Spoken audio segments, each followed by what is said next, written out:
जो लोग 10% आर्थिक आधार पर आरक्षण लेते हैं, संविधान के विरोध में जो आया है, वो भी आरक्षण पे सवाल खड़ा कर सकते हैं। किस आधार पे?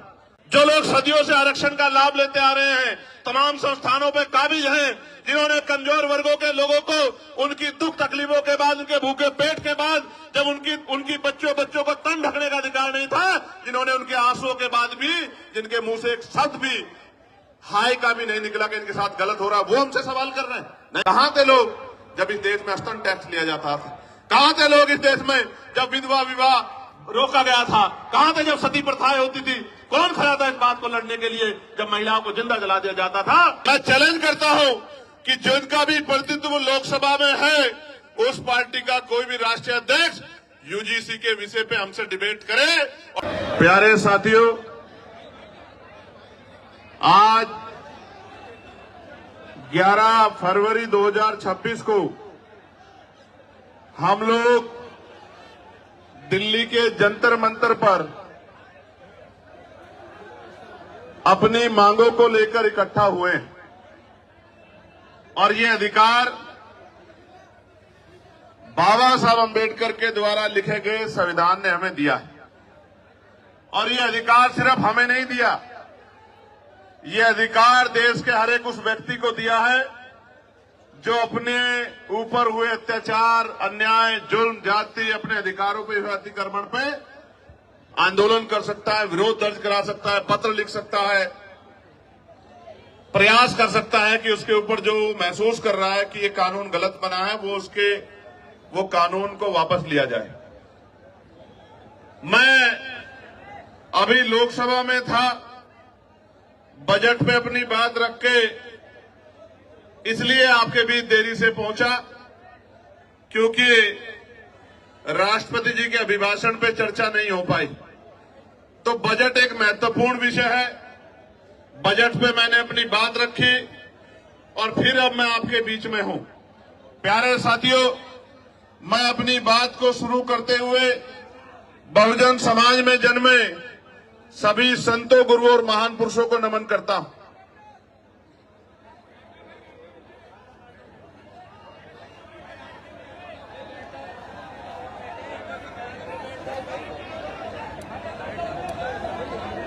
इसलिए नमन करता हूं क्योंकि मैं एक पढ़ा लिखा अधिवक्ता हूं, लोकसभा का सदस्य हूं,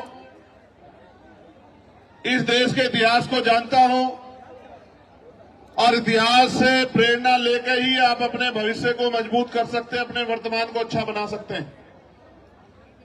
प्यारे साथियों, मैं सबसे पहले दिल्ली की पूरी टीम का बहुत बहुत धन्यवाद करूंगा कि उन्होंने इस महत्वपूर्ण विषय की गंभीरता को समझा और खुद से आगे बढ़कर निर्णय लिया कि हम यूजीसी के समर्थन में एक आंदोलन बुलाकर देश भर में ये संदेश देने का काम करेंगे कि हम सीना तान के कमजोर वर्गों के साथ खड़े हैं और हम अपने बच्चों की आने वाली जो है हमारी पीढ़ियां हैं, उनके ऊपर किसी भी तरह का हमला बर्दाश्त नहीं करें। तो मैं और आप सब लोग दोनों हाथ उठा के दिल्ली की पूरी टीम को धन्यवाद करें कि उन्होंने ये हौसला जुटाया, उन्होंने ये हिम्मत जुटाई, उन्होंने हमें शक्ति दी, उन्होंने वैचारिक मजबूती को समझा और असल में उन्होंने सबसे बड़े इस दुख को समझा कि बहन पायल, भाई रोहित, बहन डेल्टा और तमाम हमारे बेटे बेटियों की जो शहादतें हुई हैं, संस्थानिक हत्या हुई है, आने वाली पीढ़ियों के हिस्से में ये जुल्म जाति ना आए। इसलिए मैं उनकी बड़ी सोच को भी बहुत बहुत धन्यवाद देता हूं। उसके बाद जिन साथियों ने ये मुमकिन कराया कि दिल्ली जैसे स्थान पर एक बड़ा आंदोलन हो, हमारी बात दूर तक जाए, जो जहां जहां से लोग पहुंचे हैं, मैं उन तमाम भाइयों का, बहनों का, बड़े बुजुर्गों का, अपनी पार्टी के बड़े नेताओं का, सबका धन्यवाद करता हूं। और जिनकी वजह से मैं लोकसभा में पहुंचा हूं, मैं उन भीम आर्मी आजाद समाज पार्टी के साथियों का और नगीना लोकसभा के समझदार लोगों का, नगीना लोकसभा बिजनौर जिले के साथियों का बहुत बहुत धन्यवाद करता हूं। प्यारे साथियों, इस आंदोलन की जरूरत क्यों पड़ी? क्योंकि लोकतंत्र में अगर आप अपने ऊपर होने वाले अन्याय के विरोध में आवाज नहीं उठाते तो ये मान लीजिए कि ये आपके ऊपर मुस्तैद कर दिया जाता है, आपके ऊपर थोप दिया जाता है कि आप इस बात को स्वीकार करते हैं। प्यारे साथियों, आप याद करके देखिए, इस देश में हमें कुछ भी मांगने से नहीं मिला।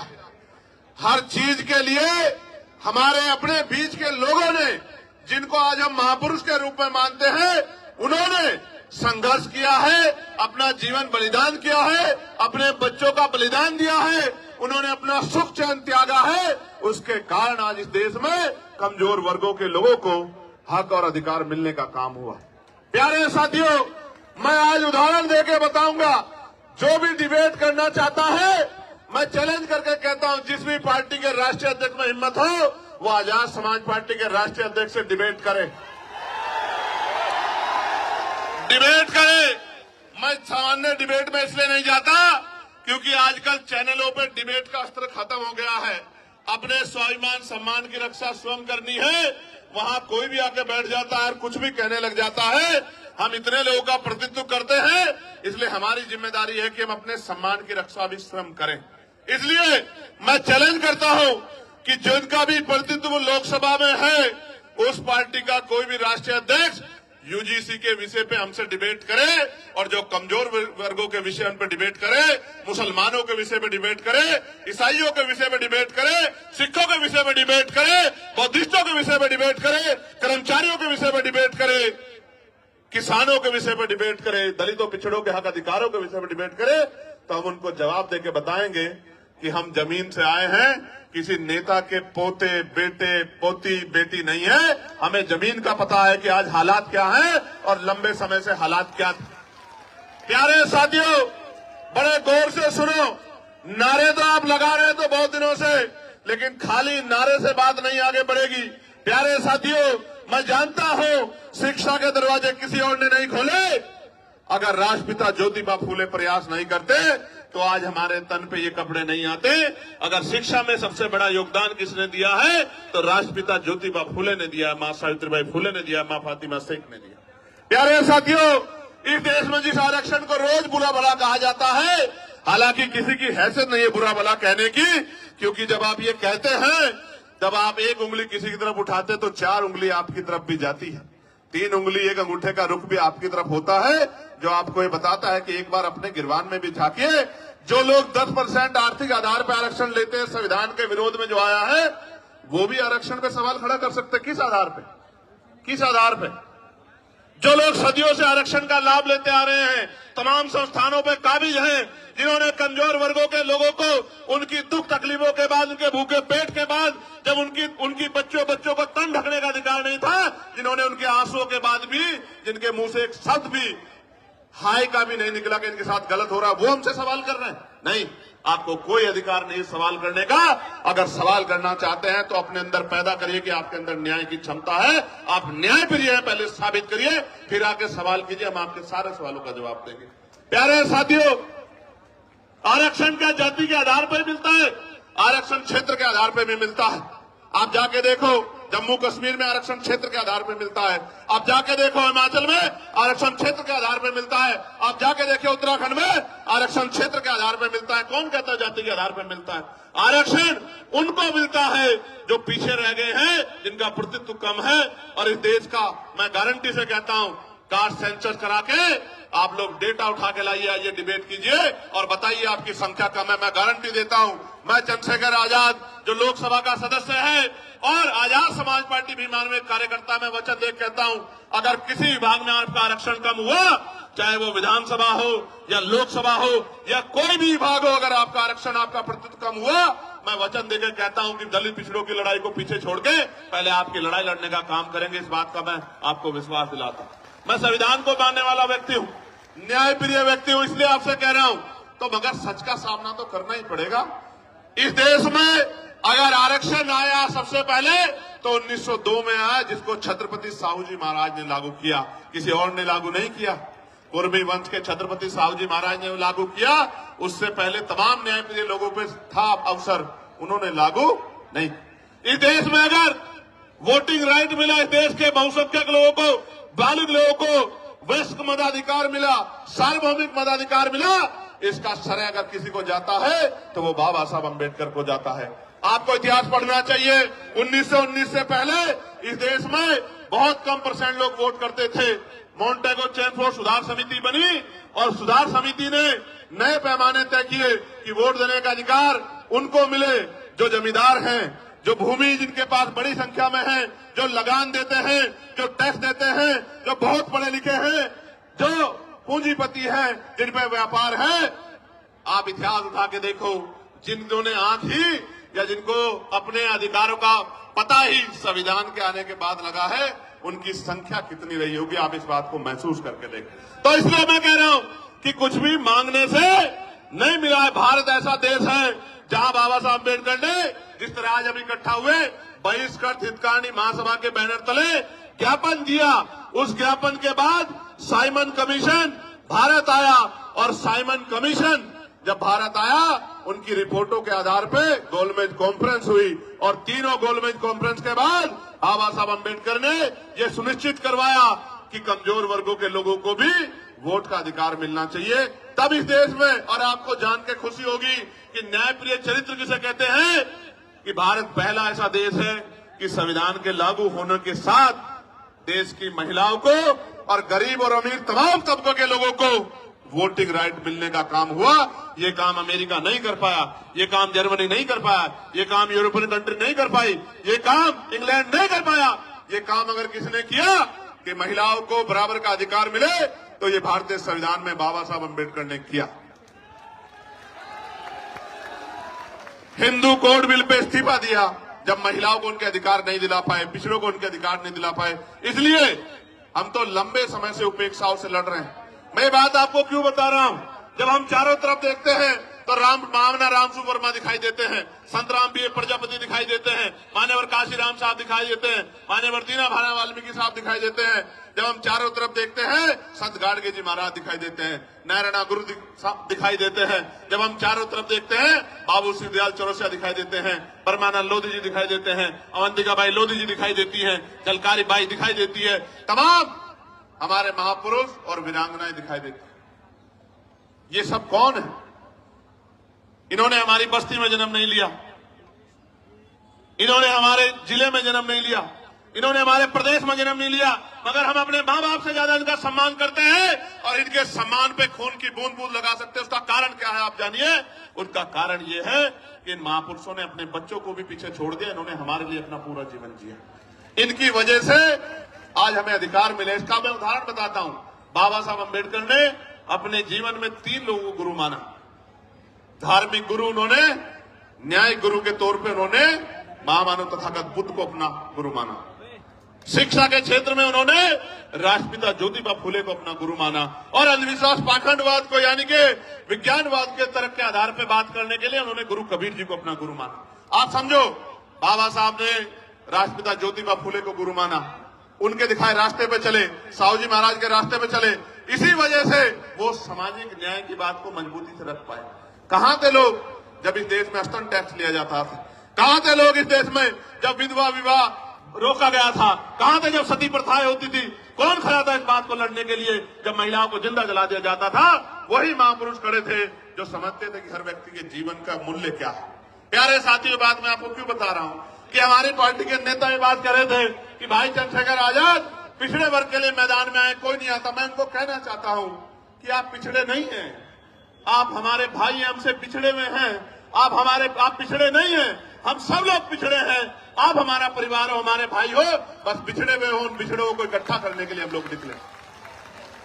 और आप ही नहीं, हर पीड़ित, शोषित, वंचित किसान, कमेरा, वो चाहे बौद्ध हो, सिख हो, सामान्य जाति का भी कोई गरीब है, शोषित है, उसको भी हमारा अपना है, उसके लिए भी हम लोग खड़े हैं। मुस्लिम समाज के लोग, क्या हालत आज आपने देश में देखा?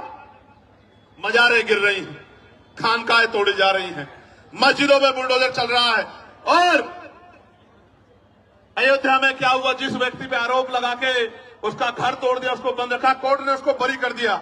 अगर हिम्मत है तो मुख्यमंत्री माफी मांगे अपनी बात के लिए, जो बात उन्होंने असेंबली में खड़े होकर कही थी कि इस धर्म के लोग गुंडागर्दी करते हैं। मैं आपको खुद बताना चाहता हूं कि सब लोग पीड़ित हैं, सब लोग पिस रहे हैं। अभी एक नौजवान साथी मुझसे मिला, मुझसे कहने लगा भैया हमारा विषय उठाना। मैं ये पूछना चाहता हूं, सरकार न्यायप्रिय है तो आप मुझे बताओ, 2025 जुलाई में सरकार ने जवाब दिया कि सेंट्रल यूनिवर्सिटियों में पिछड़े वर्ग के professor, assistant professor, associate professor की 80% रिक्तियां है। कितने परसेंट? 80% रिक्तियां। आदिवासी समाज की 83% रिक्तियां और शेड्यूल कास्ट की, अनुसूचित जाति की 65% रिक्तियां। मैं पूछना चाहता हूं, कोई भी डिपार्टमेंट तभी तो चलेगा जब उसको चलाने वाले लोग होंगे। जिस डिपार्टमेंट में, जिस विभाग में 80% पद खाली पड़े हैं, वहां कौन हमारी पीड़ा को सुन रहा है? जब हमारा आदमी वहां है ही नहीं तो हमें न्याय वहां कहां से मिल सकता है? 45 सेंट्रल यूनिवर्सिटियों में 38 जो है, जो वाइस चांसलर है, कुलपति है, वो सामान्य जाति के हैं। हमारा विरोध ये नहीं है कि सामान्य जाति के हैं, हमारा विरोध ये है कि 45 में से 38 कितने परसेंट बैठता है? कि SC, ST, OBC के लोगों में काबिलियत नहीं है? किस आधार पे आप ये बात कहना चाहते हो? एक SC का, एक ST का, 5 OBC समाज के, जिनकी संख्या 52%, उनको 12% भी नहीं मिल रहा है। इसलिए आंदोलन करना पड़ता है, इसलिए यहां आना पड़ता है। हम तो जानते हैं, मैं आपको इस मंच से कह रहा हूं, फिर कह रहा हूं, याद करो फूले साहब को, याद करो साहू जी महाराज को, याद करो पेरियार को, याद करो रामसु वर्मा जी को, याद करो बाबू जगदेव प्रसाद कुशवाहा जी को, याद करो जगदम्बिका कपूरी ठाकुर जी को, याद करो ब्रह्मानंद लोधी जी को, याद करो संतराम BA प्रजापति जी को, याद करो शिवधराज चौरसिया जी को, याद करो। और मैं आपको भी कहता हूं, मुस्लिम समाज के मेरे भाइयों, कि अगर सर सैयद अहमद खान नहीं होते तो एक यूनिवर्सिटी भी आपके लिए नहीं बनती। आपको आइडिया नहीं है, कोई आपको पूछने वाला नहीं है। और अगर आपके लिए यूनिवर्सिटियां नहीं होती, आपको तालीम नहीं मिलती, तो आपको इस देश के सिस्टम में आने का मौका ही नहीं मिलता। जब आप डॉक्टर, इंजीनियर, IAS, IPS, वकील जज नहीं बन पाते, तो आपको कलम में ताकत नहीं होती। आप कहां से किसी का भला कर पाते? आप तो अपना भला भी नहीं कर पाते। आपने देखा, उनके बाद 2 लोगों ने यूनिवर्सिटी बनाने का काम किया, और दोनों के परिवारों का क्या हाल है? आजम भाई के परिवार का क्या हाल है आप देखो, और इकबाल भाई के परिवार का क्या हाल है सहारनपुर में आपने देखा। अगर वो कोई व्यापारी को वो बना लेते तो कोई दिक्कत नहीं थी। यूनिवर्सिटी बना के पढ़ाओगे और उनको सिस्टम में लाओगे तो लड़ाई हो जाएगी। बस असल बात ही मैं आपको ये बता रहा हूं मेरे प्यारे साथियों, प्रदेश का, देश का कोई डिपार्टमेंट उठा के देख लो, अगर आप बैकलॉग ढूंढोगे तो मैं लिख के देता हूं कि अगर बैकलॉग भरा जाए तो आज ही 5, 7, 10 lakh schedule caste, schedule tribe, backlog, backward के लोगों को नौकरी, सरकारी पक्की नौकरी मिलने का होगा। लेकिन इन सरकारों ने क्या कर रखा है? इन्होंने ठेके संविदा पे अपने लोग रख रखे, कम पैसे में लोग रख रखे। जो लोग रख रखे उनको पूरा पैसा नहीं मिलता, कॉन्ट्रेक्चुअल जॉब दे रखी है, क्योंकि आरक्षण ना देना पड़े SC, ST, OBC के लोगों को। इसलिए मैं आपको कहना चाहता हूं, ये जो UGC आया, मैं इसका धन्यवाद करूंगा, इस गाइडलाइन का। इसके आने से कई लोगों के चेहरे बेनकाब हुए, जो कहते थे हम सेकुलर हैं, हम न्यायप्रिय हैं।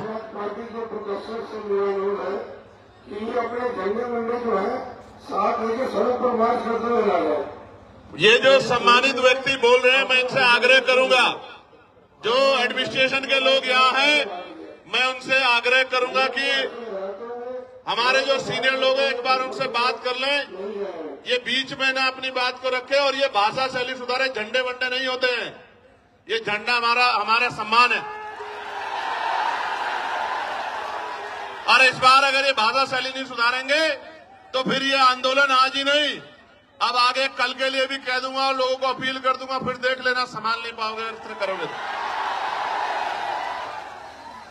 प्यारे साथियों, मैं आपको कुछ और कहना चाहता हूं, गौर से सुनो, इन बातों पर ध्यान मत दो। ये तो पुलिस के भाई हैं, एडमिनिस्ट्रेशन के भाई हैं, सरकार के हिसाब से काम करते हैं, हमें इनकी मदद लेनी है, हमारा इनका कोई झगड़ा नहीं। आप गौर से सुनो मेरी बात को। कई लोगों के चेहरे बेनकाब हुए, कई पार्टियों के चेहरे बेनकाब हुए, कई नेताओं के चेहरे बेनकाब हुए, कई सामाजिक संगठनों के चेहरे बेनकाब हुए, और सबसे ज्यादा बेनकाब अगर कोई नारा हुआ है तो वो नारा है जो नारा लग रहा था कि जात पात की करो विदाई, हिंदू हिंदू भाई भाई। वो नारा भी बेनकाब हो गया, वो नारा झूठा था। अगर वो नारा सच्चा होता तो मैं पूछना चाहता हूं कि जब मंडल कमीशन की बात आती है, जब SC, ST आयोग की बात आती है, SC, ST एक्ट की बात आती है, जब UGC की नई गाइडलाइन की बात आती है, तो आप आंदोलन क्यों करते हो हमारे खिलाफ? क्यों हमारे खिलाफ आंदोलन करते हो? क्यों आप हमारे खिलाफ आंदोलन करके सड़कें जाम करने का काम करते हो? क्यों आप आंदोलन करके, जो कहते थे कि प्रधानमंत्री हिंदू हृदय सम्राट है, उन्हीं प्रधानमंत्री को बताओ कहा गया नहीं कहा गया, कैसे कैसे शब्दों से नवाजा गया। तो जिस प्रधानमंत्री के राज में आपको ईडब्ल्यूएस मिला, उन्हीं प्रधानमंत्री को जब एक आपको काल्पनिक ऐसा लगा कि भाई हमारे बच्चों के ऊपर जो है जांच बैठ सकती है, उनपे जो है उनपे मुकदमा दर्ज हो सकता है, सिर्फ काल्पनिक, कोई मामला सामने नहीं आया। हम पे तो उदाहरण है, मैं बताऊंगा पूरी बात में, हम पे उदाहरण है, कोई मामला सामने नहीं आया तो आप आंदोलन करने चले आए। क्योंकि जब भी मंडल कमीशन कहां से हिंदुओं के खिलाफ था, मुझे बताओ। अगर मेरे भाइयों को कुछ मिल रहा है और मैं विरोध कर रहा हूं तो मैं कहां से उनका भाई हुआ, आप मुझे बताओ। देखो बहुत कुछ बेनकाब हुआ। बेनकाब ये हुआ है कि जाति सत्य है, जाति सत्य है और जाति को ठुकराया नहीं जा सकता। जिसको हिंदू हृदय सम्राट कहते थे, उसी को जाति के आधार पर गाली देने का काम करते थे। इसका मतलब जब तक वो व्यक्ति आपका काम करेगा तब तक आप उसको पलकों बिठा के रखोगे, और जैसे ही वो कोई और इनका रोल भी नहीं यूजीसी में तो आप उनको गाली देने लग जाओगे। ये है जाति का सत्य। मैं और बताता हूं, हाथ कंगन को आरसी क्या और पढ़े लिखे को फारसी क्या। कल ही एक मामला हुआ एक बैंक में, दो बेटियां थी। वो एक बेटी कहती है कि मैं ठाकुर और दूसरी बेटी वो ब्राह्मण समाज की है। मैं तो तमाम महिलाओं का सम्मान करता हूं, लेकिन आप देखो कि उन्होंने क्यों नहीं कहा कि मैं हिंदू हूं, और दूसरी बेटी ने क्यों नहीं कहा मैं हिंदू। एक ने कहा मैं ठाकुर, दूसरी ने कहा मैं ब्राह्मण हूं, और दोनों अपने अपने समाज से समर्थन मांग रही हैं, और दोनों के विरोध में एक दूसरे के समाज के लोग गाली बकने का काम कर रहे हैं। इसलिए मैं आपको बता रहा हूं कि वर्ग की बात ही नहीं है, ये बात जातियों तक जाती है जब आपके अधिकारों पे हमला होता है। और सबसे बड़ी बात देखो, जिनके बच्चों को जो बच्चे मर रहे हैं जिनके, क्योंकि 118% की वृद्धि हुई अपराध में। ये मैं नहीं कह रहा हूं, ये सरकार के आंकड़े कह रहे हैं, एजेंसियों के आंकड़े कह रहे हैं। 118% की वृद्धि हुई, और कानून की ये गाइडलाइन कैसे बनी? सुप्रीम कोर्ट ने ऑर्डर किया कि गाइडलाइन बनाओ यूजीसी को। यूजीसी ने गाइडलाइन बनाई, हमने नहीं बनाई। और उस गाइडलाइन में जैसे ही पिछड़े वर्ग के लोगों को जोड़ा, क्योंकि गाइडलाइन तो 2012 में बनी थी, 2012 में बनी थी, लेकिन जैसे ही पिछड़े वर्ग के लोगों को जोड़ा तत्काल विरोध शुरू हो गया। मैं आपको बताना चाहता हूं कि इस नारे के पीछे अगर कुछ है तो वो पिछड़े वर्ग के लोगों का विरोध है। इस बात को मेरी आप याद रखना। ये सरकारें, इनकी सोच पिछड़ा वर्ग विरोधी है, और हम इस बात को इसलिए लड़ रहे हैं क्योंकि हम जानते हैं कि राष्ट्रपिता ज्योतिबा फुले हमारे लिए लड़ रहे थे, छत्रपति साहू जी महाराज हमारे लिए लड़ रहे थे, ईवी पेरियार रामानायकर स्वामी प्यारेलाल यादव हमारे लिए लड़ रहे थे, महामना राम सुवर्मा चौधरी महाराज सिंह भारती सर छोटूराम चौधरी चरण सिंह हमारे लिए लड़ रहे थे। इसलिए आज हम यहाँ सीना तान के खड़े हैं कि हम अपने भाइयों को अकेला नहीं महसूस होने देंगे, हम उनके साथ। प्यारे साथियों, यूजीसी की बात हुई है, मैं ये पूछना चाहता हूं, कोई ऐसा प्रोटेस्ट बताओ जो यूजीसी के विरोध में हुआ हो और पुलिस ने उन पर लाठी चलाई हो। कोई एक विरोध आप मुझे बताओ पूरे देश के अंदर, या उनको पकड़ के खींचा हो, या उनके कार्यक्रम में इस तरह से माइक उठा के बीच बीच में कहा हो कि भाई आपके लोग कम है, आपके लोग ज्यादा, कभी हुआ क्या? लेकिन जैसे आप लोग आंदोलन करने आए, कहां बीएचयू में, कहां गोरखपुर यूनिवर्सिटी में, कहां लखनऊ यूनिवर्सिटी में, कहां जेएनयू में, कहां डीयू में, आपको पीट भी रहे हैं और पीट के उठा के बंद भी कर रहे हैं। क्योंकि जो समाज प्रभावी होता है, जिनके पास मीडिया होता है, जिनके अधिकारी होते हैं, जिनकी एजेंसियां होती हैं, जिनके पास वॉइस होती है, उनकी छोटी से छोटी बात भी लाखों मील तक दूर जाती है, और जिनकी आवाज नहीं होती उनको हत्या करके लटका दिया जाता है। तो चारों तरफ सुनसान, चारों तरफ इस तरह का चुप्पी होती है कि जैसे कुछ हुआ ही नहीं। इस देश में क्या नहीं सहा हमने, क्या नहीं सहा इस देश में। हमने लक्ष्मणपुर बातें कांड सुना, जहां हमारी माओ के पेट चीर के और जो बच्चे थे पेट में उनको निकाल के तलवार की नोक पे खड़ा कर दिया। क्या नहीं देखा हमने इस देश में? इस देश के दलितों, पिछड़ों, मुसलमानों, आदिवासियों ने क्या नहीं सहा? कितने दंगे, कितने जुल्म, कितनी लाशें हमारी जो है, क्या क्या क्या बयां करूं मैं, क्या क्या नहीं सहा इस देश में? कितने दंगे, कितनी एनसीआरबी का डेटा क्या कहता है, कितनी बच्चों की इज्जत लुटती है। मैं कहता हूं सार्वजनिक करो, रिकॉर्ड उठा के बताओ कि जिन बच्चों की 1 लाखों की संख्या में इज्जत लुटती है, किस समाज की, किस समाज की? बताओ इस समाज को।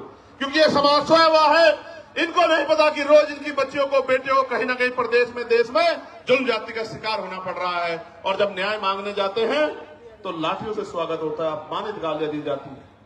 इसलिए मैं कह रहा हूं कि ये नारा तार्किक नहीं है, जो नारा लगा के आपको लंबे समय से बेवकूफ बनाया जा रहा है। ये नारा तार्किक होता तो मैं गारंटी देता हूं कि यूजीसी गाइडलाइन के खिलाफ कोई आदमी सड़क पे नहीं आता। वो कहता कि यूजीसी गाइडलाइन, अच्छा डर कौन, डरेगा कौन? कानून कितने हैं देश में? 302 है, 304 है, 308 है, 307 है। कितने कानून है? इतने कानून बने हुए हैं, हर कानून का दुरुपयोग हो सकता है। कोई दुरुपयोग का एक तो मामला आता। 2012 से SC/ST के उसमें गाइडलाइन बनी हुई है। आप पे 10 मामले हैं जो आपके खिलाफ फर्जी दर्ज हो गए हो। कुछ तो होगा आपके पास जिसके आधार पे आप कह रहे हो, लेकिन कोई तथ्य नहीं है। एक ही तथ्य है कि हमें अपराधी मान ले। हम कहां अपराधी मान रहे हैं भाई? हम कौन है अपराधी मानने वाले? कन्वेंशन रेट कहता है कोर्टों का। हम तो किसी को सवाल नहीं करते कि जब हाई जुडिशरी में, हाई कोर्ट में और सुप्रीम कोर्ट में हमारा रिप्रेजेंटेशन नहीं होता, हम तो तब भी सवाल नहीं करते। हम जैसा गूंगा बहरा कौन लोग होगा? बताओ कौन होगा? कौन होगा? हमसे ज्यादा सीधा सच्चा व्यक्ति तो इस देश में कोई भी नहीं होगा, जो जुल्म भी सहता है और चुप भी रहता है। जानवर भी अपने हक के लिए लड़ते हैं, हम लोग तो अपने हक के लिए भी लड़ पाते हैं। हमसे ज्यादा सीधा भोला कौन होगा? और इसी भोलेपन का फायदा लंबे समय से उठाया जा रहा है। प्यारे साथियों, इसका एक उदाहरण बताता हूं कि क्यों लड़ना पड़ता है। मध्य प्रदेश में 90 के बाद, जब मंडल कमीशन के बाद आरक्षण लागू हो गया पिछड़े वर्ग के लोगों को, तो आज भी वो भैया खड़ा है। 13% आरक्षण वहां, जो संवैधानिक 27% मिला है, उसमें से भी 13% मिलता है। वो रोज आंदोलन करते हैं। यही सुप्रीम कोर्ट उस मामले को, फाइल को नीचे दबा के रखता है। क्यों नहीं सुनता? जब आपने एक दिन पहले PIL दाखिल हुई और अगले दिन सुनवाई कर ली, तो हमें पीड़ा होती है कि जब 69,000 शिक्षक भर्ती का मामला उत्तर प्रदेश का सालों भर पड़ा रहता है कोर्ट में, जब 27% रिजर्वेशन का मामला सालों पड़ा रहता है और आप कभी सुनवाई नहीं करते हो। मेरे आज भी याद है जब डिमोशन हुए थे उत्तर प्रदेश में, एक पूर्व की सरकार थी, जब उनके निगरानी में डिमोशन हुए थे, इसी सुप्रीम कोर्ट ने कहा था कि पहले डिमोशन कराओ, उसके बाद हम सुनेंगे। मैं पूछना चाहता हूं, जब हमारे हकों की बात आती है तो क्यों चुप्पी थाम लेते हो आप? हम तो उम्मीद लगा के बैठे हो कि आप न्याय के देवता हो, आप न्याय की मूर्ति हो, आप न्याय करोगे। क्या ऐसा गाइडलाइन में जिसमें गाइडलाइन ना पड़ी हो? आप मुझे बताओ, क्या उसमें आर्थिक रूप से कमजोर वर्गों को उद्देशिका में नहीं जोड़ा गया? आर्थिक रूप से कमजोर वर्ग EWS में सारे सामान्य जाति के बच्चे, तो कैसे सामान्य जाति के खिलाफ हो गया? इसमें महिलाओं को जोड़ा गया है, इसमें दिव्यांगजनों को जोड़ा गया है, कैसे किसी के खिलाफ हो गया? और कहा गया कि भाई इसमें नोटिफिकेशन में ये नहीं रखा कि सामान्य जाति के प्रतिनिधि होंगे। मैं कहता हूं 38 जब कुलपति सामान्य जाति के हैं, तो आपका रिप्रेजेंटेशन कौन कम कर देगा? जब इतना बैकलॉग है OBC SC/ST का, तो आप हमें तो गारंटी देता हूं, जो समता समिति बनेगी बनवा लो। OBC के ST के प्रोफेसर नहीं मिलेंगे आपको, असिस्टेंट प्रोफेसर, सीनियर प्रोफेसर मिलेंगे नहीं। आप मेरा चैलेंज आप चेक करवा लो। तो इसलिए मैं कह रहा हूं, प्यारे साथियों, मंडल कमीशन आया था। मंडल कमीशन 2 सिफारिशें लागू हुई, अभी बाकी सिफारिशें चूकित हुई। कभी कोर्ट को नहीं लगता कि ये सिफारिशें लागू होनी चाहिए, कभी नहीं लगता, कभी नहीं लगता। और निजी क्षेत्रों में हम लोग पार्लियामेंट में बिल लेके आए, प्राइवेट मेंबर बिल, की निजी क्षेत्रों में SC/ST OBC के लोगों को आरक्षण मिलना चाहिए। क्यों मिलना चाहिए भी सुनो। निजी क्षेत्र बनता कैसे है? निजी क्षेत्र इस तरह बनता है कि सरकार जमीन देती है, 1 रुपए लीज पे हजारों बीघा जमीन, फिर उसको लोन देती है, फिर टैक्स में छूट करती है। इस तरह की छूट वो किसानों को, मजदूरों को, गरीबों को, अल्पसंख्यकों को, मुसलमानों को, आदिवासियों को नहीं देती। इतने सब प्रावधानों के बाद तब जाके वो प्राइवेट सेक्टर बनता है। तो जो सारा ही सरकारी पैसे से बना हो, सारा ही सरकारी जमीन पे बना हो, तो उसमें कमजोर वर्गों को हिस्सेदारी क्यों नहीं मिलनी चाहिए? कोई पूछने वाला है क्या? इसलिए हमने कहा कि निजी क्षेत्रों में भी आरक्षण की व्यवस्था होनी चाहिए। और आज इसकी देश की सच्चाई ये है, आपको जानना चाहिए देश की सच्चाई। सच्चाई ये है कि कितने ही जो शहर हैं जिनको कहा जाता है स्मार्ट सिटी, उनमें सफाई कर्मचारी सीवर में उतरते हैं, सीवर में मर जाते हैं। 7,000, 8,000, 9,000, 11,000 पे, 13,000 पे मजबूर है काम करने के लिए। मैं आपको जिम्मेदारी के तौर पे कहना चाहता हूं, जानबूझ के जाति के आधार पर ये काम दिया गया है और जाति के आधार पर इसके वेतन का निर्धारण किया गया है। पर की नौकरी छीन के ठेकेदारी संविदा पे ये नौकरी देके आज भी हमारे लोग गटर में मरते। किसी को दुख क्यों नहीं होता? क्यों नहीं सुप्रीम कोर्ट संज्ञान लेता? एक मुख्यमंत्री असम का ये कहता है कि 5 की जगह 4 रुपए दो, इतना सताओ कि ये प्रदेश छोड़ के भाग जाए। जो वीडियो जारी करता है जिसमें सीने पे गोली मारने का जो है निर्देश दिया गया है, मैं पूछना चाहता हूं सुप्रीम कोर्ट सू मोटो क्यों नहीं लेता है? इस वायलेशन में सुप्रीम कोर्ट चुप क्यों है? हमारे नरसंहार पर सुप्रीम कोर्ट चुप क्यों है? इसलिए तकलीफ होती है कि जिस न्याय के मंदिर से हमें उम्मीद है वो न्याय का मंदिर हमारी तरफ नहीं देख रहा। इसलिए प्रोटेस्ट करना पड़ता है कि उस न्याय के मंदिर तक हमारी भी तकलीफ जाए, हमारी भी पीड़ा जाए। हम भी इस देश के लोग हैं, हम भी देश में टैक्स देते हैं, हम भी देश को सींचते हैं, हम भी देश की बिल्डिंगें बनाते हैं, हम बड़े बड़े शहरों की बिल्डिंगें बनाते हैं, उसमें हमारा पसीना लगता है। न्यूनतम वेतन मजदूरी पे और मजदूरी मांगने पे हत्या भी होती है। हम ही देश की बिल्डिंगें बनाते हैं, हमारे पसीने खून से बिल्डिंगें बनती हैं। हमारी माएं, हमारी बहनें, हमारे बच्चे पेट पे जो है हमारी माएं बच्चे बांध के इस बिल्डिंगों में ईंटें चढ़ा चढ़ा के मशीनरी तो आ जाइए, इस देश को मजबूत करने का काम करते हुए बड़ी बड़ी बिल्डिंगें बनाती है। इन बिल्डिंगों में हम पे रहने के लिए स्थान नहीं होता है। ये सब हमारे सामने। सरकार कहती है हम प्रधानमंत्री आवास योजना चला रहे हैं, लेकिन आप देखो हल्द्वानी में कैसे बसे बसाए लोगों को उजाड़ने का काम किया जा रहा है। इसलिए दर्द होता है कि चारों तरफ हमें कोई सुनने वाला नहीं। प्यारे साथियों, मैं कर्मचारियों की पीड़ा को समझता हूं। ठेकेदारी संविदा पे जिस तरह उनको लूटा जा रहा, मैं इस बात को समझता हूं। मैंने कहा कि जो भूमिहीन कमजोर हैं, जिनको पट्टे दिए गए थे दलित पिछड़े वर्ग के लोगों को, वो सारे पट्टे छीनने का काम सरकारें कर रही है, गुंडागर्दी कर रही है, भूमाफिया कर रहे हैं। लेकिन सुप्रीम कोर्ट संज्ञान नहीं लेता और अगर फाइल जाएगी, और मैं दूसरों की नहीं कहता, मैं अपने मामलों को जो अन्याय मेरे साथ हुआ इनको लेकर सुप्रीम कोर्ट जाऊंगा। आप देखना कितने कितने दिन बाद फाइलों का मौका मिलेगा, आप निर्धारण करना। मैं कहना कहा ना प्रत्यक्ष और प्रमाण की जरूरत नहीं है। मैं भी जाऊंगा सुप्रीम कोर्ट बहुत जल्दी, अगले 10 दिन के अंदर। मैं देखूंगा कि हम कमजोरों की पीड़ा को भी इस तरह सुना जाता है क्या? जब सरकार हम पे जुल्म करती है, जब सरकारें हम पे अन्याय करती है, निर्दोष होते हैं हमें जेल भेजने का काम करती है, हम पे रासुकाएं लगाती है, हमारे बच्चों को पीटने का काम करती है, हमारी हड्डियां तोड़ने का काम करती है, हमें करंट लगाने का काम करती है, तो ये सुप्रीम कोर्ट हमारी पीड़ा को भी सुनता नहीं सुनता। मैं जाऊंगा। प्यारे साथियों, आज इस देश में शिक्षा बाजार बन गई है, शिक्षा बाजार बन गई है। गरीब आदमी अपने बच्चों को अच्छी पढ़ाई नहीं दिला सकता, कोई पूछने वाला नहीं है। बच्चे पढ़ेंगे नहीं तो आगे कैसे जाएंगे? और जो चला जाता है वो हिंसा का शिकार हो जाता है, जातीय भेदभाव का शिकार हो जाता है। मैं दूर नहीं जाता, कहते हैं ना कि भाई उदाहरण की जरूरत पड़ती है। मीडिया के साथी यहां हैं। वर्ष 2012 में वर्धमान जो अब सफदरजंग है महावीर मेडिकल कॉलेज में SC/ST समुदाय के MBBS कर रहे छात्रों को फिजियोलॉजी के लिखित टेस्ट में जाति देखकर जानबूझ के फेल किया गया। आरोप लगे, जांच हुई और आपको जान के अचरज होगा, छात्रों की शिकायत पे जब दर्ज हुई, सरकार ने कमेटी बनाई जिसका नाम था मुंगेकर कमेटी। मुंगेकर कमेटी की जांच में पता लगा कि SC/ST के बच्चे के पेपर पे अंकित जाति देख के चुन चुन के फेल किया गया। तो हमारे मन में सवाल क्यों ना पैदा हो कि हमारे साथ कास्ट बेस्ड डिस्क्रिमिनेशन होता है। और ऐसा ही नहीं, कमेटी की रिपोर्ट पे कोर्ट ने उन छात्रों को मात्र पास ही नहीं किया, दोषियों के खिलाफ 10-10 लाख रुपए का मुआवजा देने के लिए आदेश दिया, दोषियों पे कार्रवाई की। मैं इसलिए आपसे कह रहा हूं कि होता है डिस्क्रिमिनेशन, कास्ट बेस्ड डिस्क्रिमिनेशन होता है, इसीलिए तो हम कह रहे हैं। और हमने थोड़ा ही गाइडलाइन बनाई, हमारी पीड़ा को आपने कहा सुना, सुप्रीम कोर्ट के आदेश को आपने सुन के गाइडलाइन बनाई। मैं धन्यवाद करूंगा कि उन गाइडलाइनों को हमारे पढ़े लिखे लोगों ने पढ़ा। भाई देखो, 2 तरह का समाज है अभी। एक वो जो हाशिए पे गांव में रहता है, लेकिन वो मेहनत मजदूरी करके उनके पिताजी भी अपने बच्चे को यूनिवर्सिटी भेजने का काम कर रहे हैं। यूनिवर्सिटी क्यों भेज रहे हैं? कि मेरी गरीबी, बेबसी, लाचारी, परेशानी, बीमारी, तकलीफों को ये मेरा बेटा पढ़ लिख के doctor, engineer, IAS, IPS professor बन के 2 रुपए कमा के सम्मान का जीवन खुद भी जिएगा, मेरी तकलीफों को भी दूर करेगा, मेरे दलदर को भी काटेगा। वो बच्चा पढ़ने आता है लेकिन वो उत्पीड़न का शिकार हो जाता है। और ये मैं नहीं कह रहा हूं, ये एजेंसियों की रिपोर्ट कह रही है, इसलिए इस आधार पर गाइडलाइन बनी है।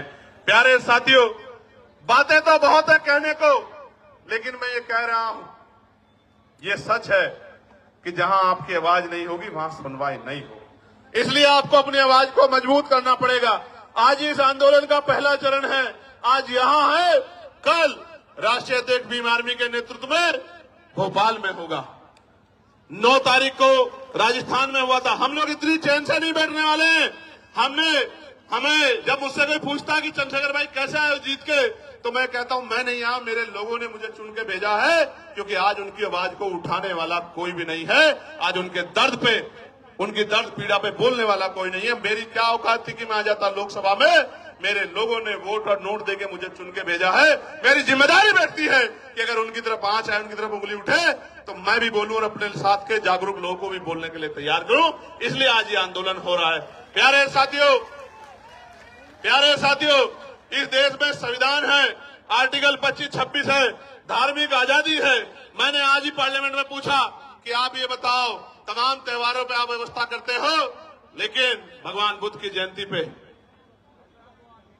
संत कबीर जी की जयंती पे, गुरु रविदास जी की जयंती पे, पेरियार जी की जयंती पे, फूले जी की जयंती पे, साहू जी की जयंती पे, तमाम जो हमारे महापुरुष हुए हैं, मुस्लिम समाज में भी हुए, सिख समाज में भी हुए, जैन समाज में भी हुए, बौद्ध समाज में भी हुए, उनकी जयंतियों के अवसर पे, उनके धार्मिक आयोजनों पे आप बजट क्यों नहीं देते हो? बताओ। आप ईद पे क्या बजट खर्च करते हो? आप मुहर्रम पे क्या बजट खर्च करते हो? आप शब बारात पे क्या बजट खर्च करते हो?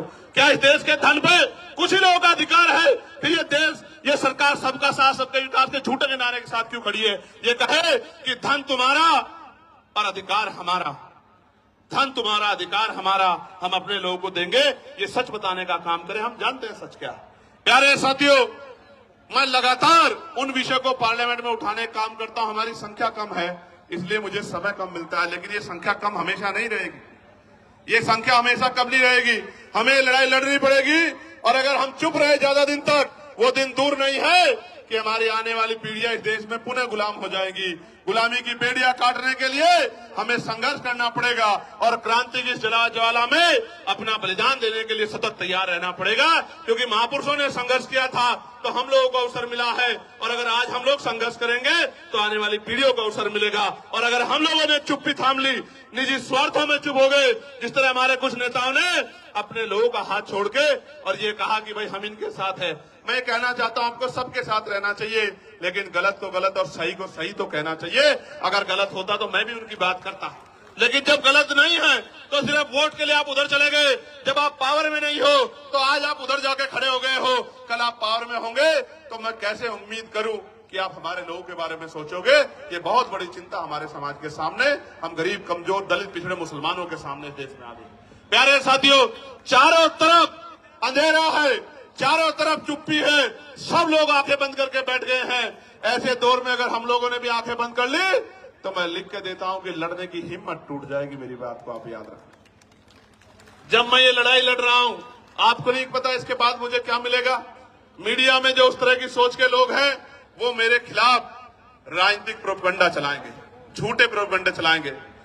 वो जो अधिकारी उस सोच के हैं, वो मुझे, मेरी पार्टी कार्यकर्ताओं को तोड़ने की कोशिश करेंगे, झूठे मुकदमे लगाएंगे। लेकिन मैं आपको बताना चाहता हूं, जीवन एक बार मिला है, जीवन बार बार नहीं मिलता। मौत कल की आती आज आ जाए, हम अपने लोगों के हितों से किसी भी कीमत पे समझौता नहीं करेंगे। और अगर हम जैसे लोग चुप हो गए, हम जैसे लोग बैठ गए, तो मैं लिख के देता हूं कि फिर कोई हिम्मत नहीं कर पाएगा कि वो लड़ाई को लड़ ले। प्यारे साथियों, लड़ाई बड़ी महत्वपूर्ण है। आज आपने इतनी बड़ी संख्या में जुट के ये संदेश सरकार को दे दिया कि आप लोग कमर कसे हुए बैठे हो, मेरे एक आदेश का इंतजार कर रहे हो। मैं आपको विश्वास दिला के बताता हूं, चंद्रशेखर आजाद के लिए, आजाद समाज पार्टी के एक सिपाही के लिए, हमारे नेताओं के लिए, कार्यकर्ताओं के लिए समाज हित पहले है, व्यक्तिगत हित बाद में है। हम मिट तो सकते हैं, लेकिन समाज के हितों से समझौता करके झुक नहीं सकते। मेरी बात को आप याद रखें। मैं अकेला व्यक्ति था, भंते जी यहां बैठे हैं, मैं अकेला व्यक्ति था जिसने बीटी एक्ट के खिलाफ आवाज उठाई कि बीटी एक्ट 1949 खत्म किया जाए, क्योंकि उसमें बौद्धिस्ट समाज के लोगों के साथ अन्याय हो रहा। प्यारे साथियों, ये बातें मैं आपको इसलिए बता रहा हूं कि आपको जागरूक होना पड़ेगा। यहां तो बहुत सारे ऐसे लोग हैं जो बिल्कुल अपने से दिखाई देते हैं, ऐसा ही पढ़ना पहनते हैं लेकिन अपने नहीं है। आज तो हर पार्टी आपको लुभाने के लिए अपने नेताओं को, फरीदाबाद के लोग सुनो, पलवल के लोग सुनो मेरी बात को, हर पार्टी ऐसे पटके पहना के अपने लोगों को घुमाने लगी है, लेकिन ऐसा पटका पहनने वाला सच्चा नहीं हो सकता। बाबा साहब अम्बेडकर को और बहुजन महापुरुषों की विचारधारा पे चलने वाला व्यक्ति सच्चा हो सकता है। नीला पटका तो बाजार की हर दुकान पर मिल जाएगा, कोई भी पहन घूम जाएगा। कोई पार्टी बताओ, आप औरों को छोड़ो, भारतीय जनता पार्टी को देखो, जिन आरएसएस के लोगों ने जीते जी बाबा साहब की शव यात्रा निकाली, वही आरएसएस के बीजेपी के लोग सबसे बड़ा फोटो बाबा साहब का लगाते हैं नहीं लगाते हैं? तो अगर बाबा साहब की फोटो लगाने वाला सच्चा है, नीला पटका पहनने वाला, मात्र नीला पटका पहनने वाला सच्चा, तो हर वो व्यक्ति सच्चा है जो वोट के लिए आपको जय भीम कर रहा है या नमस्कार कर रहा है। मैं आपको कहना चाहता हूं मेरे लोगों, ये वोट का अधिकार नहीं होता, ये वोट का अधिकार नहीं होता तो ये अमीर लोग आपकी बस्तियों में नहीं आते मेरे लोगों। ये वोट का अधिकार नहीं होता तो ये अमीर लोग आपकी गलियों में नहीं आते, आपके घरों में नहीं जाते। और आप देखो किस तरह की व्यवस्था है कि आज भी अगर भेदभाव नहीं है तो बहुत सारे नेता जाके कमजोर वर्गों के घरों में खाना खाने का नाटक क्यों करते हैं भाई? खाना खाने का नाटक क्यों करते हैं? इसलिए करते हैं कि वो एहसास कराना चाहते हैं कि हम बदल रहे हैं। आप बदलते तो हमारे खिलाफ विरोध क्यों करते हैं? क्यों विरोध करते हैं हमारे खिलाफ? हमारे बच्चों की जान जा रही है, आप पे एक मामला नहीं है। मैं चैलेंज करता हूं, अगर झूठे मुकदमे दर्ज करने की बात आप कर रहे हैं तो 12 से गाइडलाइन बनी है, 26 हो गया है। आप 100 मामले उठा के लेके आओ, हम लोग चर्चा करेंगे, आपकी बात को सुनेंगे। लेकिन मैं मानता कि अगर आपने यूनिवर्सिटी में बैठे अध्यापकों ने, प्रोफेसरों ने, यूनिवर्सिटी में पढ़ने वाले उन बच्चों ने जो आज डर रहे हैं, अगर आगे बढ़ के उन्होंने कहा होता कि डिस्क्रिमिनेशन हो रहा है, कानून बनाओ, तो मैं स्वागत करता कि आपका चरित्र न्याय है। प्यारे साथियों, मैंने पहले भी कहा, वही डरेगा जो अपराध करेगा। जो अपराध नहीं करेगा वो क्यों डरेगा? मैंने कहा कि जो अपराध नहीं करना चाहते वो बच्चे पढ़ रहे हैं, क्योंकि इस देश के मीडिया के चैनलों पे हमने सुना जब किसान आया था तो किसान नहीं आया था, खालिस्तानी आए थे, खालिस्तानी। जब एनआरसी का आंदोलन चल रहा था तो मुसलमान नहीं लड़ रहा था, जैन सिंह बोध नहीं लड़ रहा था, पता नहीं क्या क्या नाम दिए गए थे। जब अपने हकों के लिए दलित पिछड़े आते हैं, आदिवासी आते तो नक्सली कहा जाता है। इसलिए मैं इस टीवी को सुन के ही समझ आता है कि जो अभी कुछ दिन पहले आंदोलन कर रहे थे वो आंदोलनकारी नहीं थे, वो आंदोलनकारी नहीं थे, क्योंकि जो जिनको पढ़ना हो तो पढ़ रहे हैं। मैंने तो अपने बच्चों से कहा कि आप मत जाओ कहीं भी, आजाद समाज पार्टी है, भीम आर्मी है, हमारा लीगल सेल है, आर्य जी है, रजनीश जी है, हम लोग लड़ेंगे ना भाई। जिनको हम लोग वोट देते हैं उनकी क्या जिम्मेदारी है कि वोट लेके हमसे मुंह फेर लें? फिर हमारे लिए लड़ने की जिम्मेदारी किसकी है? आंदोलन करने की जिम्मेदारी किसकी है? सरकार से सवाल पूछने की जिम्मेदारी किसकी है? विरोध प्रदर्शन करने की जिम्मेदारी किसकी है? और अगर ये काम नहीं कर रहे हैं तो वो हमारे नेता नहीं हो सकते हैं। अगर अपने हमारे बच्चों को लड़ने के लिए आना पड़ा तो हमारे नेताओं को शर्म आनी चाहिए। तो इसलिए मैं उन बच्चों को विश्वास दिलाने के लिए जो पढ़ रहे हैं जेएनयू में, डीयू में, जो पढ़ रहे हैं पटना यूनिवर्सिटी में, जो पढ़ रहे हैं लखनऊ यूनिवर्सिटी में, प्रयागराज यूनिवर्सिटी में, बीएच यूनिवर्सिटी में, उत्तराखंड, उन सब बच्चों को ये बताने के लिए आया हूं कि हमारे लिए राजनीति बाद में, समाज हित पहले, अपने बच्चों का भविष्य पहले। हम अपने बच्चों को विश्वविद्यालय में मरने नहीं देंगे, इसलिए हम लोग आज मैदान में जंतर मंतर पे खड़े। प्यारे साथियों, मुझे साथियों ने आते बताया कि कुछ लोग उल्टे सीधे सवाल पूछ रहे हैं। मैं आपको कहना चाहता हूं, इन उल्टे सीधे सवालों से देखो, अपने ही 4 आदमी वो लेके आएंगे और अपना एक कैमरा और वो लेके आएंगे और उनके आगे कर देंगे और उनसे उल्टे सीधे सवाल पूछेंगे, वो उल्टे सीधे जवाब देंगे। इन बातों से अब हम लोग सोशल मीडिया समझदार हो गए। अब ये बातें चलने वाली नहीं, अब ये बातें किसी मोर्चे पे चलने वाली नहीं है। मैं ताजा उदाहरण बताता हूं आपको, मैं कहना नहीं चाहता था मगर बताता हूं, पता लगना चाहिए आप लोगों को। मैं पिछले 20-25 दिन से सहारनपुर नहीं गया क्योंकि लगातार मैं अपने लोकसभा क्षेत्र के मुद्दों को उठाने के लिए पार्लियामेंट में कोशिश कर रहा हूं। और इस बीच में हमने रैलियां की, आगरा की रैली की, फिर हमने कन्नौज की रैली की, फिर हमने 8 तारीख को संत कबीरनगर की रैली की। तो एक घटना मेरे जिले में घटी जहां शोभा यात्रा निकालने के लिए परमिशन को लेकर विवाद हुआ। अब उन बच्चों से कहलवाया गया कि भाई चंद्रशेखर भाई ने मदद नहीं की। पहली बात तो बच्चे मुझे कभी मिले ही नहीं, ना मैं छुटमलपुर जाता हूं, मैं यहां से जाता हूं तो अपनी जिम्मेदारी अदा करने के लिए नगीना जाता हूं, नगीना से निकलता हूं तो देश भर में जाता हूं। मैं कभी आराम करने छुटबलपुर जाता ही नहीं, तो बच्चे मुझसे कभी मिले ही नहीं, वो मुझे कुछ बताते तो मैं उनके लिए लड़ता, हल करने के लिए कोशिश करता। हालांकि कोई ऐसा थोड़ा जो मेरी बात टाल दे वहां, आप समझ रहे हो भाई। राजनीतिक रूप से भले ही मैं वहां बहुत मजबूत नहीं, लेकिन सामाजिक रूप से इतना मजबूत हूं, मैंने इतना काम किया, किसी को भी कह दूंगा वो अपनी नाक नीची करके मेरी बात को मान लेगा, इतना दम मैं रखता हूं। लेकिन काम की बात जानो, वो बच्चे मेरे पास आए नहीं, मैं घर गया नहीं, लेकिन चला गया कि देखो चंद्रशेखर भाई ने मदद नहीं की। भाई आप मुझे बताओ, मेरे पास कोई मामला नहीं आएगा, मैं कैसे मदद कर दूंगा, आप बताओ।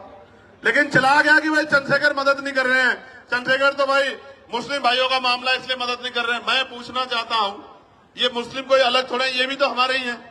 इनको मैं अगर किसी बात को अपने 20 नेताओं को भेज देता तो सब लोग फूल करके स्वागत कर देगा, लेकिन मुझे पता ही लगा तो मैं क्या कर दूंगा। जब पता लगा तो मैंने खबर की, तो उन्होंने नहीं कहा कि हम निकलवा देंगे भाई साहब। लेकिन आपको पता है क्या हुआ, पुलिस ने कह दिया कि हम परमिशन नहीं देंगे। मैंने डीआईजी से बात की, मैंने कमिश्नर से बात की, मैंने एसएसपी से बात की, मैंने डीएम से बात की कि निकलवाओ उनकी शोभा यात्रा, क्यों रोक रहे हो। तो बोले साहब हम नहीं देंगे परमिशन। तो ये देखो, सरकार झगड़ा कराना चाहती है हमारे लोगों को, आपको समझना पड़ेगा। और मैं समझता हूं कि मेरी लड़ाई शोभा यात्रा तक सीमित नहीं है, मेरी लड़ाई तब तक जारी रहेगी जब तक आपको स्वाभिमान सम्मान का जीवन नहीं मिलता। मेरी लड़ाई तब तक जारी रहेगी जब आपको हक अधिकार नहीं मिलते। मेरी लड़ाई तब तक जारी रहेगी जब तक आपकी जेब में पैसा नहीं आता। मेरी लड़ाई तब तक जारी रहेगी जब तक आपके भी टूटे फूटे मकान ऐसे नहीं बनते जैसे दूसरे लोगों के हैं। मेरी लड़ाई तब तक जारी रहेगी। इसलिए मैं तो इस देश में हक अधिकार की लड़ाई लड़ रहा हूं। जो लोग मेरा मुकाबला नहीं कर सकते, आजाद समाज पार्टी भीम आर्मी के नेताओं का मुकाबला नहीं कर सकते, वो जानबूझ के इस तरह के षड्यंत्र करके तमाम तरह की चीजों के प्रयास करते हैं। मैं उनको कहना चाहता हूं, खूब प्रयास करो, समय बदल गया है। उत्तर प्रदेश में आने वाला समय आजाद समाज पार्टी काशीराम का है, मेरी बात को आप याद। और सिर्फ उत्तर प्रदेश में नहीं है, सिर्फ उत्तर प्रदेश में नहीं है, हरियाणा में, मध्य प्रदेश में, राजस्थान में, उत्तराखंड में, मैं कहना चाहता हूं दिल्ली में, बिहार में, झारखंड में, जो उत्तर भारतीय क्षेत्र में, कहना चाहता हूं डंके की चोट पे कि अगले 5 साल बाद आजाद समाज पार्टी राष्ट्रीय पार्टी होगी। मेरी बात को आप याद, क्योंकि हर व्यक्ति के पास समस्या है, आजाद समाज पार्टी पे समाधान है। इसलिए सब लोग एडी चोटी का जोड़ लगा के सुबह शाम षड्यंत्र करते रहते हैं। इतना काम ही अपनी पार्टी के लिए करे तो इनकी पार्टी का भी 1-2 एमएलए जीत जाएगा। अगर ये इतना काम करे, अपना काम नहीं करते, बस यही काम करते हैं, कभी हमारे नेताओं को पकड़वाते हैं, कभी अखबार में ऐसी खबरें छपवाते हैं। इनसे थोड़े डरने वाले हम लोग, इन साजिशों से हम लोग निर्दय सिद्धि डरने वाले नहीं, याद रखना मेरी बात। इनसे नहीं डरने वाले हैं, इन साजिशों से डरने वाले। लेकिन वचन देके दिल्ली से कह रहा हूं आपको, हम प्रथम और अंतिम भारतीय हैं। भारत की अस्मिता पे कोई आंच आएगी, भारत की सेना के सम्मान पे कोई आंच आएगी, जो हमारा गौरव है, हमारे अर्धसैनिक बलों पे, हमारे पुलिस के भाइयों पे कोई आंच आएगी, अगर हम में खून की कमी भी हो जाएगी तो हम अपने खून का कतरा कतरा देके इस देश के गौरव की रक्षा करेंगे। मैं आपको वचन देके कह, हमारी लड़ाई किसी जाति से नहीं है, किसी धर्म से नहीं है, हमारी लड़ाई अधिकारों की है, हमारी लड़ाई सामाजिक न्याय की है, हमारी लड़ाई भाईचारा कैसे बनेगा। एक आदमी ताला लगा के बैठ गया, गरीबों को कुछ देना नहीं चाहता, ये लोधी जी खड़े हैं बुलंदशहर वाले, एक आदमी ताला लगा के बैठ गया, हापुड़ वाले भी, और वो देना नहीं चाहता, और हम लोग दरवाजा खटखटा रहे हैं कि हमारा हिस्सा में दे दो। कैसे जो है भाईचारा बन जाएगा? जब तक इस देश में धन धरती राजपाट नहीं बटेगा तब तक बात आगे नहीं बढ़ेगी। और मैं आपको कहना चाहता हूं, समय आ गया है, नौजवानों ने लड़ाई ली है। कहते हैं ना, संघर्षों के साए में घनघोर जवानी पलती है और इतिहास उधर झुक जाता है जिस ओर जवानी चलती है। जिस दिन से मुजफ्फरनगर की रैली हुई, आगरा की रैली हुई, हरदोई की रैली हुई, कन्नौज का ऐतिहासिक जो है महारेला हुआ, संत कबीर नगर की रैली हुई, 25 तारीख को जौनपुर में ऐलान होगा। उसके बाद जौनपुर में, और देखना, चैलेंज करके कह रहा हूं, गौर से सुनो, जौनपुर में ऐतिहासिक रेला होगा। जौनपुर के बाद 15 तारीख को बाराबंकी में ऐतिहासिक रेला होगा। उसके बाद 29 तारीख को मार्च में लखीमपुर खीरी में महारेला होगा। मेरी बात को आप यार डंके की चोट पे कह रहा हूं। और रंजन साहब, आप भी सुनो। आपने नहीं देखा होगा कि 2 दिन पहले ग्राउंड बदल दिया जाता है, 2 दिन पहले परमिशन नहीं देते हैं। जिस तरह के गुंडा तंत्र से हम लोग लड़ रहे हैं, कोई लड़ नहीं सकता। हमारी बड़ी बड़ी रैलियां होती है और मीडिया में 1 मिनट नहीं होती कि वो आजाद समाज पार्टी की एक न्यूज दिखा दे। लेकिन हम नाराज नहीं हैं, हम नाराज नहीं हैं। हम ये मानते हैं कि अभी हमारी शक्ति कम है, हम इसको बढ़ाएंगे। हम मजबूर करेंगे कि हर एक व्यक्ति की नजर हमारी तरफ जाए, हर एक व्यक्ति की नजर हमारी तरफ जाए, वो हमारे दर्द को महसूस करे, वो हमारे विषयों पर चर्चा करे। वरना एक ही समाज के लोग टीवी के पूरे पैनल में बैठ जाएंगे और एंकर भी उसी समाज से होगा। कैसे दलितों, पिछड़ों के, मुसलमानों के हालातों में चर्चा कर लोगे मेरे भाई? आप ही सोचो क्या हालात। प्यारे साथियों, गरीब का दर्द गरीब समझता है और मजलूम का दर्द मजलूम समझता है। कोई शोषक शोषितों का दर्द नहीं समझ सकता है। प्यारे साथियों, मैं आज इस मंच से नगीना के लोगों से माफी चाहता हूं, क्योंकि नगीना के लोगों की इच्छाएं बहुत हैं, लेकिन मैं मजबूर हूं कि नगीना से उत्तर प्रदेश फतेह नहीं हो सकता है। इसलिए मैं 1 साल का समय नगीना के लोगों से चाहता हूं। जब 27 का चुनाव खत्म हो जाएगा, मैं वचन दे कहता हूं, मैं नगीना को 1 मिनट के लिए नहीं छोड़ूंगा, आपके साथ रहूंगा 24 घंटे। लेकिन अभी आप अपने दिल पे हाथ रख के बोलो और बताओ, क्या नगीना के, मात्र नगीना को मेरी जरूरत है या पूरे उत्तर प्रदेश में जाके जन जागरण की जरूरत है? आप बताओ। देखो, मेरे पास अभी 5 करोड़ की निधि है और वो ट्रांसपेरेंट है। मैं चैलेंज कर कहता हूं, अगर मेरी साख पे कोई सवाल खड़ा कर देगा तो जो वो सजा देगा उसको मान लूंगा। वो सबके सामने है। मैं कोशिश करता हूं कि किसी का काम जो जरूरी है वो ना रुके। मैं फिर कह रहा हूं, ये 5 करोड़ में सीमित हूं मैं। जिस दिन राजकाज बनेगा, सिर्फ नगीना नहीं, जिस चीज पे आप हाथ रख दोगे कि भाई ये काम होना चाहिए, मैं गारंटी देता हूं वो काम करके दिखाएंगे। आप मेरी बात। इसलिए प्यारे साथियों, 1 साल का समय दे दो। 1 साल, इतने साल जुल्म सहाया, आपको बिल्कुल अलग रखा। 1 साल का समय दे दो। 1 साल के बाद आपकी तरफ एक भी शिकायत की सुई नहीं आने देंगे। इस बात का मैं आपको विश्वास दूं।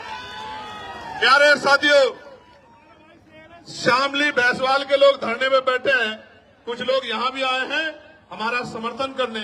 मैं उनका बहुत समर्थन करता हूं। उनकी जो मांग है आप बताइए, हम लोकसभा के पटल पे भी उठाने का काम करेंगे और उनको जाके मजबूती देने का भी काम करेंगे। प्यारे साथियों, अंत में जब मैं अपनी बात को खत्म करूंगा तो मैं आपसे भी कुछ उम्मीद करके आया। बताओ, मेरी मदद करोगे नहीं करोगे?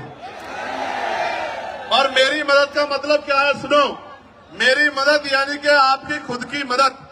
गौर से सुनना। आज हमने, किसी को नहीं पता था हमारा प्रदर्शन यहां होता है, तो पूरा कनॉट पैलेस, पूरा ये क्षेत्र जाम हो जाता है। इस बात को पूरा प्रशासन, पुलिस जानती है। आज हमने चुनिंदा लोगों को, ये भी हजारों हजार संख्या में हो गए हैं, अलग अलग स्टेट से बताया कि उनको जाकर किस तरह लड़ाई लड़नी है। राजस्थान के कुछ साथी दिख रहे हैं, हरियाणा के कुछ साथी दिख रहे हैं, यूपी के कुछ साथी दिख रहे हैं, मध्य प्रदेश के कुछ साथी दिख रहे हैं, इसी तरह उत्तराखंड के साथी भी दिख रहे हैं। दिल्ली का तो बारंबार हम लोग धन्यवाद करते हैं। बिहार के साथी दिख रहे हैं। मैं आपको ये कहना चाहता हूं, गौर से सुनो, मैं आपको ये कहना चाहता हूं, अंत में गौर से सुनो, मैं आपसे क्या चाहता हूं। आप यहां से जब घर लौटो तो इस बात को समझो कि political power is the master की। जब तक राजनीतिक सत्ता हमारे पास नहीं होगी तो हमारे हितों में फैसले नहीं होंगे, पॉलिसियां नहीं बनेगी। मैं आपसे, आप उससे मेरे खून का कतरा कतरा ले लो फौजी साहब, लेकिन मैं आपसे आग्रह कर रहा हूं कि गली मोहल्लों में जाके अपने वोट को संगठित करके अपनी ताकत 2027 में उत्तर प्रदेश के अंदर बना। और मैं बड़ी बात नहीं कह रहा हूं श्री जी, एक मौका आप आजाद समाज पार्टी काशीराम को मिलने दो। मैं वचन देके कहता हूं, विश्वास से कहता हूं, पूरी हिम्मत से कहता हूं कि जो लोग आज हमारे साथ नहीं है वो भी ये कहेंगे कि हम उसका विरोध भले ही कर सकते हैं, उस पार्टी का, उसकी पॉलिसी का, लेकिन उनका काम में मुकाबला नहीं कर सकते। ऐसा काम करके दिखाएंगे। मेरी बात को आप याद रखें। प्यारे साथियों, मैं पुलिस के भाइयों का बहुत धन्यवाद दूंगा। एड्रेस मुझे भी नहीं पता अभी है। 1 मिनट, एक आदमी को बोलना तो। आजमगढ़ वाली होगी, अभी बाद में देंगे आजमगढ़ को मौका। अभी आप ये सुनो, 25 तारीख को जौनपुर में कार्यक्रम है, रैली एक बार, और 25 तारीख के बाद 15 तारीख को 15 मार्च को रैली है बाराबंकी लखनऊ के पास, और 29 मार्च को है लखीमपुर खीरी, और 5 अप्रैल को है उत्तराखंड के साथियों को भी मौका दिया है कि वो भी अपनी शक्ति को इस बार दिखा दें। बहुत दिन हो गए हैं उनको भी, क्योंकि इस बार उत्तराखंड से भी हमारा प्रतिनिधित्व आने वाला है, ऐसा भी मेरा विश्वास है। प्यारे साथियों, आप यहां जुटे हो, बड़ी ताकत दी आपने आके, इतनी छोटी कॉल पे इतनी मजबूती से आपने आंदोलन किया। 500 लोगों के आंदोलन को 50 बार टीवी में दिखाया जाता है, 5 लोगों के आंदोलन को ब्रेकिंग न्यूज में दिखाया जाता है। आशा और उम्मीद है कि आज आपकी तरफ भी मीडिया की निगाह जाएगी, ऐसा मेरा विश्वास है। भले ही वो निगेटिव वे में जाए, भले ही वो निगेटिव वे में जाए, भले ही वो ये कहे कि बहुत शोर शराबा था, नौजवान पेड़ों पे चढ़ गए थे, पुलिस बार बार रोक रही थी, इस तरह की सारी बात करें, लेकिन कभी कभी आपके खिलाफ जो साजिश होती है उससे भी लोकतंत्र में आपका प्रचार होता है, तो इससे घबराने की जरूरत नहीं। प्यारे साथियों, ऐसे मुट्ठी बंद करो मेरे साथ सब लोग, जहां तक मेरी आवाज जा रही है मुट्ठी बंद करो। जय भीम, जय भारत, जय संविधान, जय मंडल, जय जोहर। आवाज दो, आवाज दो। यूजीसी गाइडलाइन लागू करो, कुर्सी खाली करो, यूजीसी गाइडलाइन लागू करो, कुर्सी खाली करो, बाक लोग भरो, बाक लोग भरो, कुर्सी खाली करो, किसानों को एमएसपी की लीगल गारंटी दो, वरना कुर्सी खाली करो, निजी क्षेत्रों में एससी एसटी ओबीसी को आरक्षण दो, वरना कुर्सी खाली करो, प्रमोशन में रिजर्वेशन एससी एसटी ओबीसी को लागू करो, वरना कुर्सी खाली करो, पुरानी पेंशन बहाल करो, गरीबों की जमीन लूटना सरकारें बंद करें। बंद करो, बंद करो। एक अंतिम बात, यूजीसी पे सरकार का पक्ष भी आपको जानना चाहिए। शांत होकर सुनो भाई, बहुत इंपॉर्टेंट है बात।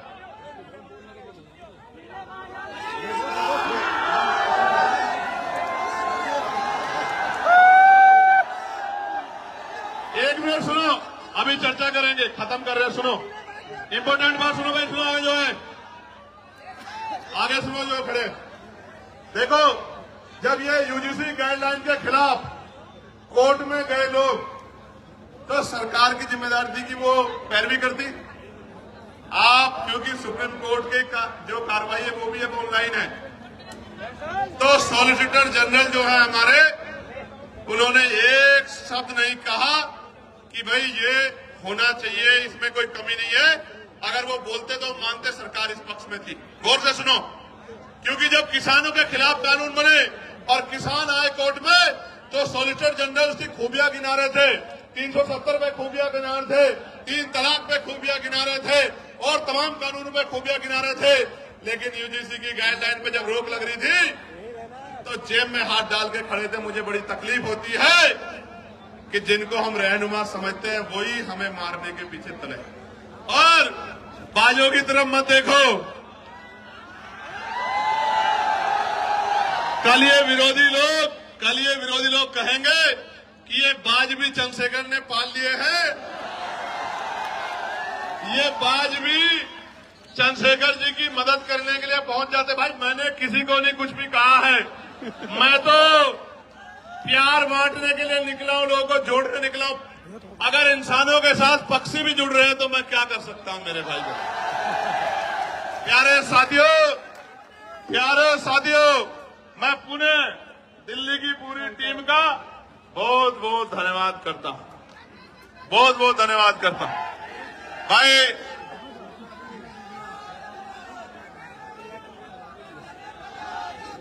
एक मिनट शांत हो जाओ, सुनो भाई सुनो, जो लोग मेहनत करते हैं उनका सम्मान होना चाहिए। मैं धन्यवाद दूंगा भाई बालक राम बोध जी का, महेश पहवाल जी का, भाई हिमांशु जी का और सीपी सिंह जी का और आर्य जी का, अनिल सागर जी का, हमारे एडवोकेट सुमन साहब का और जो बाकी लोग हैं वो और मैं एक